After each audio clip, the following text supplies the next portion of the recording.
Assalamualaikum warahmatullahi wabarakatuh. Selamat sore dan salam sejahtera bagi kita semua. Wargi Dustira dan sahabat Perki Bandung Raya, kita ketemu lagi pada acara Bincang Santai tentang Kesehatan.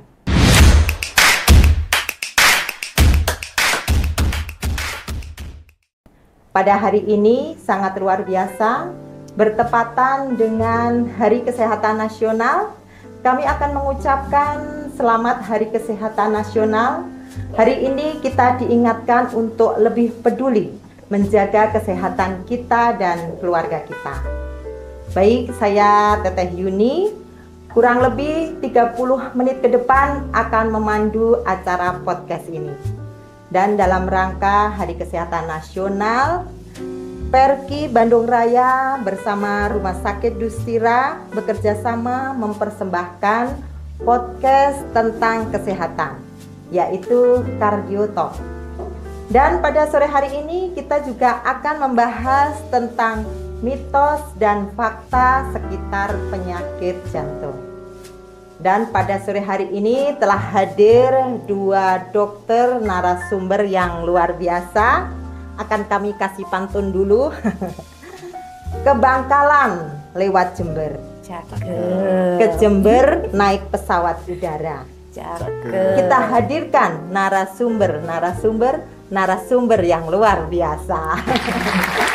Baik, warga Dustira dan sahabat Perki Bandung Raya, untuk lebih akrab lagi, kami persilahkan narasumber untuk memperkenalkan masing-masing.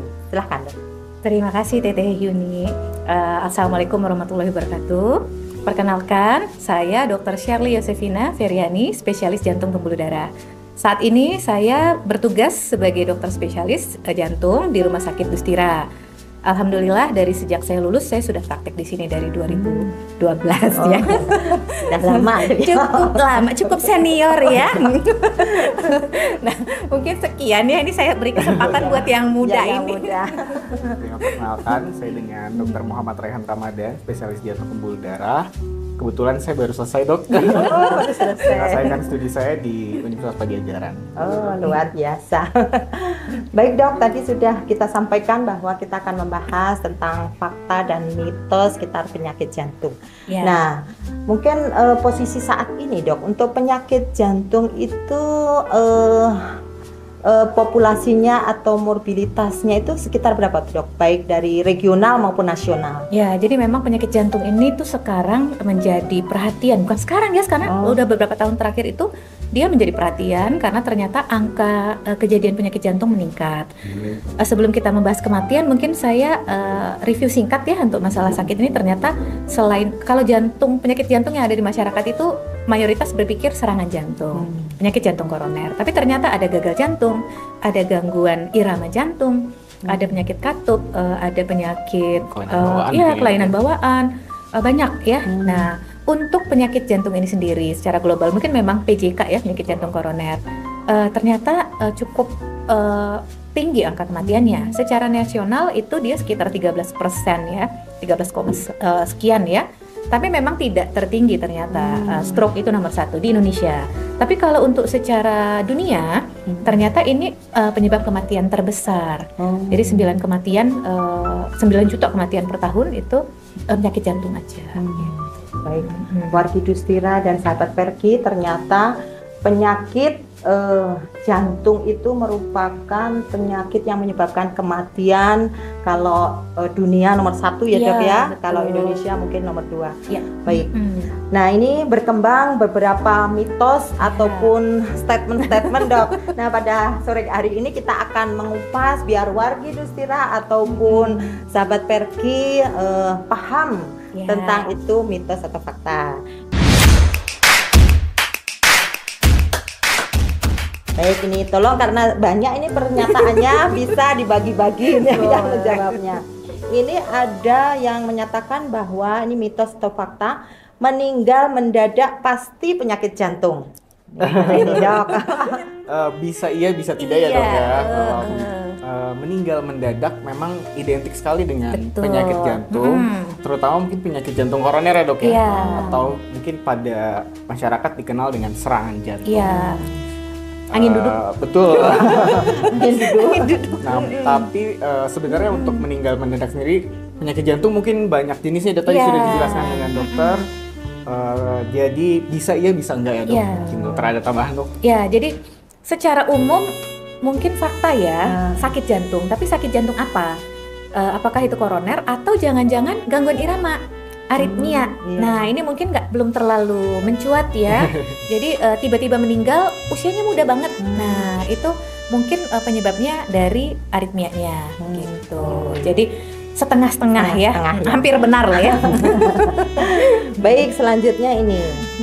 Pengobatan pada pasien serangan jantung hanya cukup menepuk-nepuk lengan dok, karena kan kemarin pernah viral nih, kalau ada yang serangan jantung cukup ditepuk-tepuk secara viral. Gimana Nah, tuh? itu bahkan harus Tepuk-tepuk dong. batuk-batuk ya. Iya. Nah itu kumaha? Tepuk-tepuk, batuk-batuk. Jadi ditepuk-tepuk Atau ada ya, Dok? ditusuk-tusuk tuh Oh, katanya. ditusuk juga ada ya, Dok, ya? Heeh. Di tangan ya kalau nggak Telinga salah. atau apa? Jarinya. Itu sih otomatis mitos ya dok Iya, ya. udah Kalau pasti. untuk penanganan penyakit jantung sendiri memang harus dengan dokter yang ahli di bidangnya ya dok Iya. ya. Terutama mungkin seringkali serangan jantung ini kan mendadak gitu ya dok Iya. terjadinya. Yang bisa dilakukan oleh masyarakat adalah segera membawa ke fasilitas kesehatan terdekat untuk mendapatkan penanganan. Nah, penanganan untuk serangan jantung ini memang sekarang sudah cukup maju ya dok ya, kalau di Indonesia dok. Mungkin ada pilihannya apa aja tuh dok kalau kita ada serangan jantung? Ya, kita bisa pasang ring ya, pasang ring jantung, stent jantung, PCI ya kalau bahasa medisnya ya. Kemudian memang kalau yang berat-berat itu operasi Bypass ya. Memang pada sebagian orang mungkin takut ya Bu ya untuk bypass, tapi sebenarnya angka keberhasilan bypass ini cukup bagus ya. Ya, jadi wargi Dustira ini memang mitos ya. Jangan kalau misalnya ada yang menunjukkan serangan jantung langsung segera dibawa ke fasilitas kesehatan terdekat tentunya ya dok ya. Sekitar sini boleh ke Dustira ya. Bu. Ya, kalau di Cimahi sekitar Dustira. Baik, ini ada pernyataan lagi. Kalau sudah operasi bypass pasang ring tidak perlu lagi minum obat nih, bagaimana? Oh, sudah ini? jelas mitos. Salah ya. Jadi obat pasti ya. Jadi ring jantung itu memang untuk membuka pembuluh darah yang tersumbat. Cuma tidak artinya sudah dipasang ring nggak minum obat gitu. Karena ada sumbatan di situ, dia berjalan pelan-pelan. Pengobatan yang kita berikan itu bertujuan untuk menghambat proses ya. Kalau nama itunya aterosklerosis ya, proses aterosklerosis. Jadi obat tetap akan diminum. Tidak artinya pasang ring udah bebas dari minum karena sudah dibuka sumbatannya. Obat tetap harus diminum ya. Dok, ya. Ya. Itu mitos wargi Dustira dan sahabat Perki. Jadi minum obat harus rutin ya. Harus walaupun rutin. sudah dipasang ring Iya. ataupun sudah operasi. Udah operasi. Baik, ini juga sepertinya pada kalangan-kalangan yang sudah bosan minum obat. Ada pernyataan lagi nih. Obat-obat itu berbahaya, efek sampingnya lebih sering daripada manfaatnya. Membuat ketagihan. Ini gimana ini? Ketergantungan nih gimana Ketergantungan, nih? ya, otomatis itu mitos ya dok Iya. ya. Jadi seperti tadi sudah dijelaskan Dr. Shirley, pada pasien-pasien penyakit jantung ini memang keluhannya banyak ya dok ya, yang mengeluhkan obatnya banyak, Iya. terus diminum terus ya Dok, dok ya. saya minum obat sampai kapan dok? Ya memang pada umumnya obat-obat yang diberikan pada pasien-pasien jantung ini bertugas untuk menjaga kesehatan jantung ya dok ya. Betul. Dan juga menjaga kesehatan organ-organ lain. Iya. Karena seperti yang kita tahu bahwa jantung ini memiliki peran yang cukup vital Iya. terhadap organ-organ lain. Mungkin terutama banyak yang beranggapan bahwa minum obat akan jadi gangguan ginjal ya dok ya. Itu Sering banyak, sekali pasien iya, bertanya banyak ya dok. banget tuh Iya. Dokter Raihan. Jadi yang datang ke saya, dok, ini saya takut ginjal. Kata tetangga saya kalau obatnya banyak-banyak nanti ginjalnya rusak gimana, Betul. dok? Padahal ternyata ya dok, Iya. faktanya justru penyakit-penyakit kardiovaskular seperti mungkin darah tinggi, gagal jantung, mungkin kalau ada gula atau diabetes ya dok, bahkan itu ternyata lebih berbahaya terhadap ginjal itu sendiri ya dok ya, dibandingkan dengan obatnya. Jadi ternyata kerusakan, kerusakan ginjal ini akan lebih cepat terjadi karena organ lain rusak. Sementara penggunaan obat ini kita melindungi organ tersebut, organ jantung, pembuluh darahnya, pada hipertensi ya, pengendalian tekanan darah, pada diabetes, pengendalian gula. Jadi ginjal pun ikut sehat gitu. Jadi sebenarnya nggak usah takut ya kalau untuk minum obat. Jadi karena pengawasan obat kan kontrol ke dokter. Jadi kita akan secara berkala cek ginjal juga. Jangan stop sendiri ya. Jangan stop sendiri. Selalu berkonsultasi dengan andai kata dokter. ada efek samping dari pengobatan, misalnya dirasa nggak nyaman, dirasa ini, komunikasikan dengan dokter. Dokter nanti akan memilah ya apakah obat ini harus dilanjutkan bagi dosis atau kita stop saja ya. Dan ini juga masih masalah obat-obat kayak ini yang membuat statement itu sudah bosen ya. Kalau tekanan darah saya sudah turun dengan obat, sehingga saya bisa langsung obat tersebut dihentikan, gimana ini? Kayaknya banyaknya mitos ya. Dari memang ini rata-rata seperti itu. Jadi pasien datang punya darah tinggi dok, minum obat kalau tensinya tinggi aja. Udah jelas salah, karena tensi tinggi itu kadang-kadang nggak terasa teteh. Jadi nggak ada sakit kepala, nggak ada tengkuknya ini pegel, nggak tahu tuh tensinya tinggi. Datang-datang mungkin ada medical check up ya, secara ini acak lah ya. Ada yang datang-datang ukur tensi atau mungkin lagi lari-lari pagi, tensinya tinggi, nggak keluhan apa-apa. Jadi obat tekanan darah harus diminum secara terus-menerus walaupun tekanan darah itu udah turun. Karena target obat hipertensi, obat darah tinggi di sini kita untuk pengendalian tekanan darah, mencegah komplikasi lanjutan. Jadi kalau misalnya tekanan darah ini sudah terkendali, obat tetap dilanjutkan. Andai kata tekanan darah itu turun, itu nanti komunikasikan dengan dokter. Itu dosis mungkin kita penyesuaian ya. Mungkin dosis oke deh, mulai kita kurangi nih dosisnya yang tadinya sekian miligram kita turunkan gitu. Jadi obat tetap harus minum ya. Baik Wargi Dustira dan sahabat Perki, walaupun tensinya sudah normal ya, tapi kalau memang dia sudah didiagnosa darah tinggi, obatnya harus tetap diminum. Iya. Baik dok, ini juga ada ini. Dok, saya tidak punya darah tinggi, berarti saya tidak punya faktor risiko jantung dong, walaupun badan saya agak obesitas dan agak gede dikit lah ya. Punya DM, itu gimana dok ini? Mungkin mitos ya dok ya. Mitos. Jadi mungkin untuk penyakit jantung atau penyakit kardiovaskular itu faktor risikonya tidak hanya satu ya dok. Iya betul. Ternyata banyak faktor risiko yang bisa muncul dan terjadi pada pasien. Mungkin salah satunya yang tidak atau sering dilupakan ya dok ya, dengan berat badan ya dok. Iya betul. Nah berat badan yang berlebih atau mungkin obes ini meningkatkan faktor risiko untuk terjadi penyakit kardiovaskular. Mungkin ada faktor risiko lain mungkin ya dok ya. Iya. Seperti ada gangguan irama mungkin dok karena bawaan. Iya betul. Jadi ada yang lainnya dok. Iya, tidak hanya satu penyakit saja ya. Bentuk tubuh ya, berat badan ini sendiri, diabetes itu juga akan meningkatkan faktor risiko ya, kebiasaan hidup gitu ya. Jadi walaupun gaya hidup ya dok ya. Iya. Mungkin dia merasa darah saya tidak tinggi, jadi saya bebas. Alhamdulillah. Baik dok, ini ada pernyataan lagi. Penyakit jantung hanya menyerang orang tua, hanya menyerang pria, dan hanya menyerang perokok. Ini bagaimana? Setengah-setengah ya, ada yang benarnya, ada yang enggaknya ya. Kalau satu statement panjang itu udah jelas itu mitos ya. Jadi kalau perokok iya, risiko akan meningkat ya. Nah masalahnya kejadian jantung, sakit jantung, koroner ya, serangan jantung ini tidak hanya pada usia tua. Untuk sekarang ini pasien saya muda-muda teh, 21 tahun juga ada, 30-an, 40-an. Kemudian laki aja enggak, perempuan juga ada. Memang perempuan pada saat dia masih menstruasi dilindungin hormon estrogen ya, sedikit lebih aman lah ya dari laki-laki. Tapi bukan artinya tidak sama sekali, karena mungkin kolesterolnya bagaimana, genetika, turunannya, genetika. kebetulan warisannya sakit ya, bukan sawah ladang, gimana dong.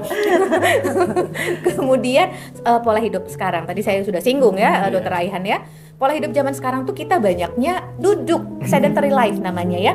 Kerja di depan komputer, berapa jam kita lupa nih dok, ya lupa tak ya, istirahat kurang, makan dateng ya, sendiri ya, datang sendiri, ya. tinggal order ya. Olahraga males deh, olahraganya olahraga jari aja deh. Nah, jadi mager, betul. Jadi pola hidup zaman sekarang itu ternyata akan meningkatkan resiko kejadian sakit jantung. Jadi kalau satu statement panjang salah ya. Cuma rokok, khusus rokok iya. Jadi tolong berhenti rokok. Sekarang juga banyak mungkin ya dok. Rokok betul elektrik ya dok ya. Iya, rokok elektrik tuh gimana tuh Dokter Raihan? Ada yang beranggapan lebih aman, Iya. tapi ternyata tidak ya dok ya.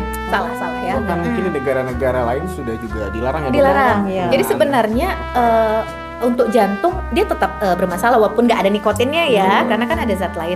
Tapi kalau rokok elektrik di negara luar itu merusak paru. Jadi di luar sih udah dilarang ya dok ya. Iya. Tapi kayaknya di Indonesia lagi ngetren. Mungkin merasa aman karena Merasa tidak ada aman. tembakau, Oh, tidak ada tanpa nikotin. tembakau ya. Padahal itu juga berbahaya. Dok, Berbahaya. ya. Baik. Nah ini ada kayaknya ini pecinta olahraga nih. Olahraga berat berbahaya untuk jantung. Lebih baik tidak berolahraga. Ini gimana nih yang suka lari 100 km? Mungkin mitos ya dok ya. Mitos. Jadi memang aktivitas fisik atau olahraga ini bahkan direkomendasikan oleh baik itu secara global ataupun secara nasional dalam suatu komponen untuk rehabilitasi atau pemulihan ya dok ya. Betul. Pemulihan dari penyakit-penyakit jantung. Tentu saja olahraga ini harus dilakukan atau disupervisi oleh tenaga kesehatan yang kompeten di bidangnya ya dok. Jadi mungkin ada beberapa penyakit kardiovaskular seperti penyakit jantung, memang ada beberapa latihan yang perlu disesuaikan dengan penyakitnya. Dan mungkin ada tahapannya tersendiri ya dok. Dan juga sangat terindividu gitu ya dok. Betul. Jadi tergantung pasiennya dok. Resep latihannya itu benar-benar personal. Kalau untuk penyakit jantung koroner udah pasang stent, justru kita anjurkan olahraga. Cuma memang kan olahraga di sini mungkin bertahap ya. Kemudian kalau saya pribadi lebih menganjurkan kerutinannya tiap harinya daripada ada target saya pokoknya pengen sekian keliling dirapel mungkin ya dok ya, suka rapel dok. Daripada setengah jam setiap hari, saya hari Minggu saya bisa 4 jam sendiri loh dok. Itu lebih nggak sehat sebenarnya. Nah kalau untuk yang gagal jantung, memang sih apalagi gagal jantung ini mungkin orang sesak-sesak itu ya keluhannya ya. Olahraga sebenarnya tetap kita anjurkan, tapi tadi Dokter Raihan udah singgung ya, rehabilitasi. Ada namanya cardiac rehabilitation. Jadi pada pasien-pasien dengan gagal jantung itu latihan awalnya itu dipandu sama dokter.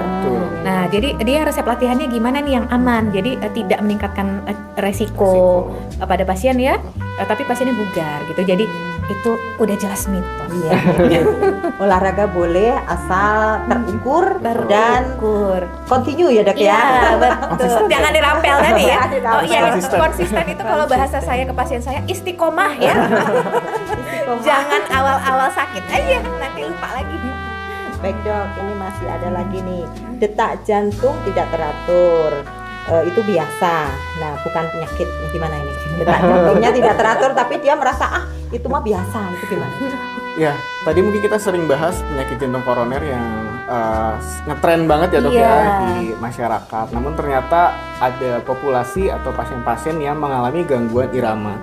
Nah, gangguan irama juga ini luas ya dok ya. Ada yang mungkin varian normal, sampai yang sangat berbahaya dan mungkin bisa mengancam nyawa ya dok ya. Yang tadi yang tiba-tiba mendadak itu Betul, salah satunya mungkin ada gangguan kasus irama yang mendadak ya dok, saat olahraga mungkin dok ya, atau saat tidur dalam usia muda. Nah, itu juga harus kita curiga apakah ada gangguan irama pada pasien tersebut. Jadi mungkin kalau dibilang tadi aman gitu ya gangguan irama, bisa ya bisa tidak ya dok ya.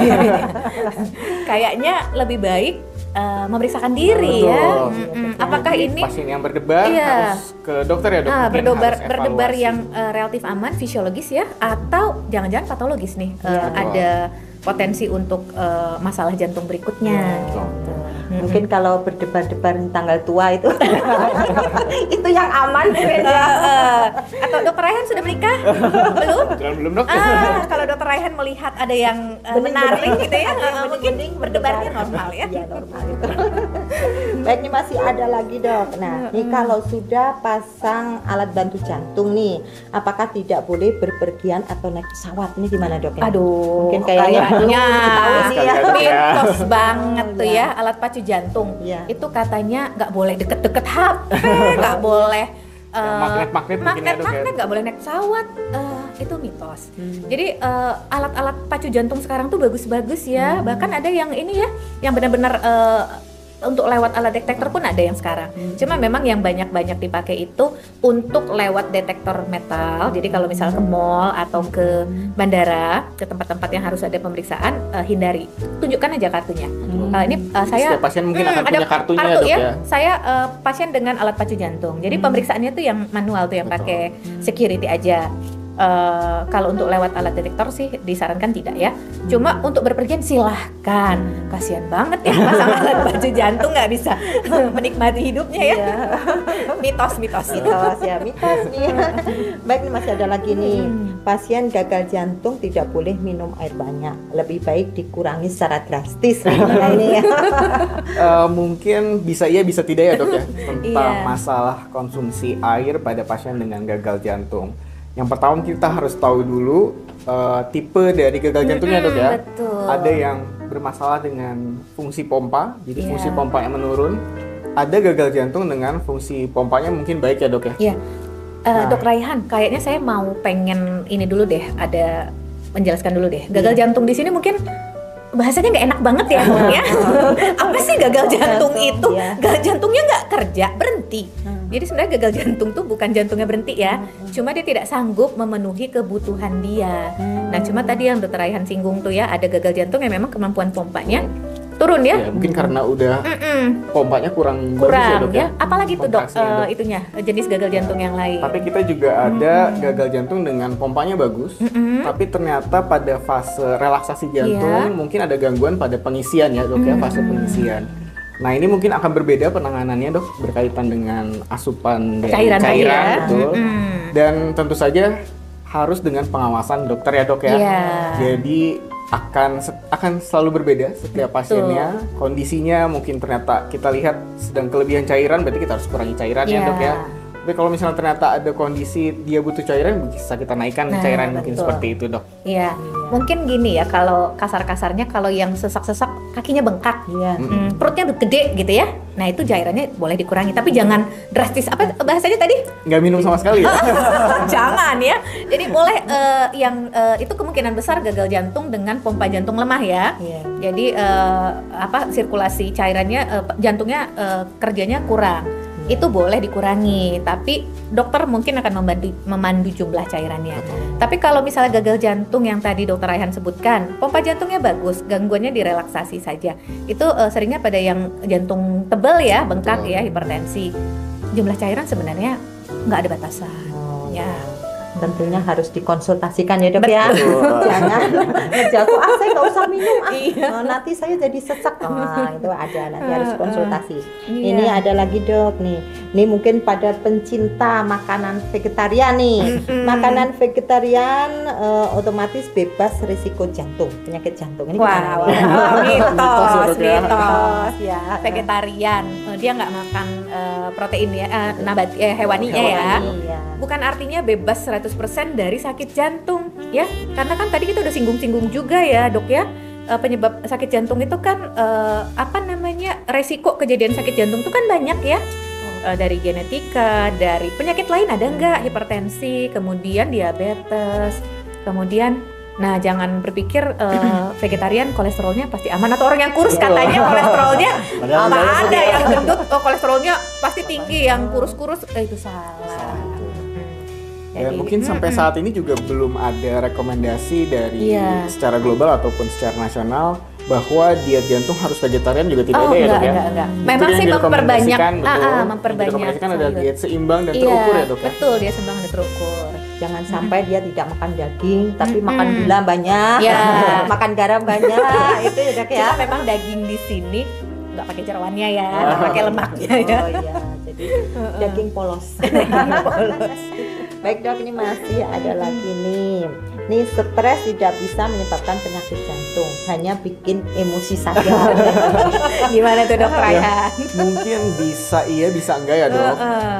Untuk stres sendiri, mungkin sebagai faktor risiko mungkin tidak ya dok. Ya. Tapi seringkali stres ini menjadi faktor pemicu Ya.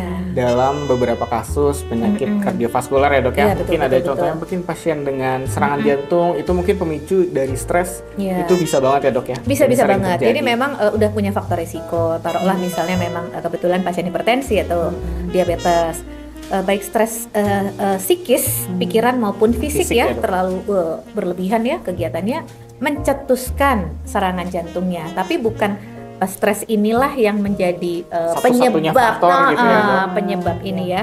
Karena pengendalian stres ini sendiri nanti itu adalah salah satu faktor yang harus kita masukkan ya. Memang ini untuk pencegahan kejadian penyakit jantung. Mungkin ini stresnya tidak berujung. Terus menerus nih. Baik, ini masih ada ini lagi. Minum kopi berbahaya untuk jantung nih, gimana ini bagi pecinta kopi? Kayaknya ini suatu jawaban yang sangat diharapkan. Gimana dok? Ini mitos ya dok ya.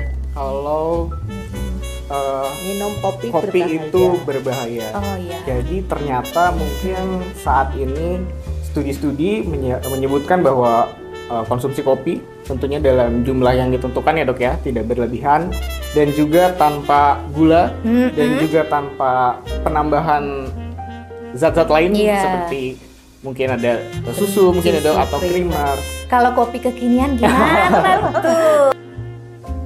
Pakai apa ya? Ada foam mungkin dok ya, Foam sis di foam atau atas apa gitu. ya. Rekomendasinya saat ini adalah kopi hitam ya dok ya, Iya, tanpa hitam, pahit, gula, ya. tanpa susu, tanpa creamer atau tanpa Dan nggak penambahan berlebihan lain. ya. Betul, dan tidak Jadi berlebihan. mungkin 2-3 gelas dan 2-3 gelas di sini 2-3 gelas itu bukan gelasnya yang gede kecil gitu ada ya. buah. Ya gelas yang kecil Espresso. aja ya. Iya. Jadi pecinta kopi, kopi masih aman jika kopi itu kopi hitam dan tentunya tidak ditambah gula, creamer dan kawan-kawannya. Iya. Baik, ini masih ada lagi dok ini vitamin dan suplemen obat herbal bisa menggantikan obat jantung nih. Oh, udah jelas ini mitos ya. Jadi sebagai tambahan boleh. Ada rezekinya membeli suplemen herbal vitamin ini silahkan. Tapi menggantikan posisi obat tidak. Karena obat di sini kita mencegah kerusakan jantung, kerusakan pembuluh darah di masa-masa yang akan datang. Jadi obat tetap dikonsumsi ya. Mungkin sifatnya sebagai komplemen ya dok Iya. ya. Jadi bukan pengganti atau substitusi, tapi vitamin dan suplemen ini sebagai pelengkap mungkin ya dok ya dalam beberapa vitamin yang tidak mencukupi gitu ya dok ya dari asupan sehari-hari. Iya, mungkin yang kalau mungkin memang lumayan ada manfaat itu kayak omegaan atau yang ada Vitamin ubiquinon D ya mungkin gitu. ya, dok ya. Nah, itu boleh. Cuma bukan artinya nggak minum vitamin terus aduh saya kayaknya bakal sakit deh gitu ya. Enggak juga ya. Jadi yang utama obatnya ya dok Obat ya. dulu. Kalau sakit jantung ya dok. Sayang, dia kan belinya mahal. Iya. Dan itu lebih baik ini ya dok ya, berobat secara teratur, Iya, datang ke rumah sakit Dustira ataupun sebagai anggota BPJS ya dok ya. Iya. Baik, rupanya sudah 30 menit ya kita berbincang-bincang Ini tidak udah terasa. Terasa ya dok. Mungkin dokter ada closing statement Ya. untuk wargi Dustira ataupun sahabat Perki Bandung Raya Ya. bagaimana mencegah penyakit jantung itu. Betul, jadi karena tadi memang penyakit jantung ini makin tinggi ya kejadiannya. Untuk pencegahan penyakit jantung tuh ada namanya cerdik. Cerdik. Ya, C-nya itu cek tekanan darah. Kemudian E-nya itu Enyahkan asap rokok ya enyahkan dok. asap rokok. Nah tadi udah bilang ya, stop rokok ya. Kalau R-nya itu cerdik, R-nya itu Rajin berolahraga. oh rajin berolahraga, betul nih kayaknya dokter Ryan lebih ini. D-nya itu diet ini ya seimbang ya. Jadi diet di sini bukan artinya ekstrim ya, diet seimbang. Kemudian cerdik, DI. Nah ini istirahat yang cukup. Nah karena ternyata istirahat itu salah satu komponen juga ya. Betul. Kita kurang tidur juga akan mencetuskan sakit ya. Kemudian Terakhir, K-nya kelola kelola stres. stres. Nah ternyata memang tadi stres itu bisa sebagai pemicu ya. Jadi warga Dusira ingat cerdik ya. C-nya yaitu cek kesehatan secara berkala, E-nya enyahkan asap rokok, R rajin aktivitas fisik, D-nya diet sehat dengan kalori seimbang, I-nya istirahat yang cukup, dan K kelola stres. Iya. Luar biasa dokter, beberapa statement, kurang lebih ada 20 statement sudah kita bahas mitos atau fakta. Banyakkan mitosnya ya. Dan untuk warga Dusira atau sahabat Perki, sekiranya beredar pernyataan-pernyataan atau statement-statement yang kita masih ragu-ragu, langsung saja menghubungi dokter jantung yang hadir pada sore hari ini. Baik, luar biasa, akan kami tutup dengan 2 buah pantun. Aura kasih, mandi keringat. Cakep. Habis lari jarak 10K. Terima kasih, tetap semangat, selalu peduli menjaga jantung kita. Satu lagi, pergi ke taman memetik melati, tak lupa membawa air kelapa. Terima kasih telah menyimak acara ini. Sampai jumpa pada kesempatan berikutnya. Terima kasih. Mohon maaf apabila ada kata-kata yang tidak berkenan. Akhirul kata, wabillahi taufiq wal hidayah. Wassalamualaikum warahmatullahi wabarakatuh. Terima kasih.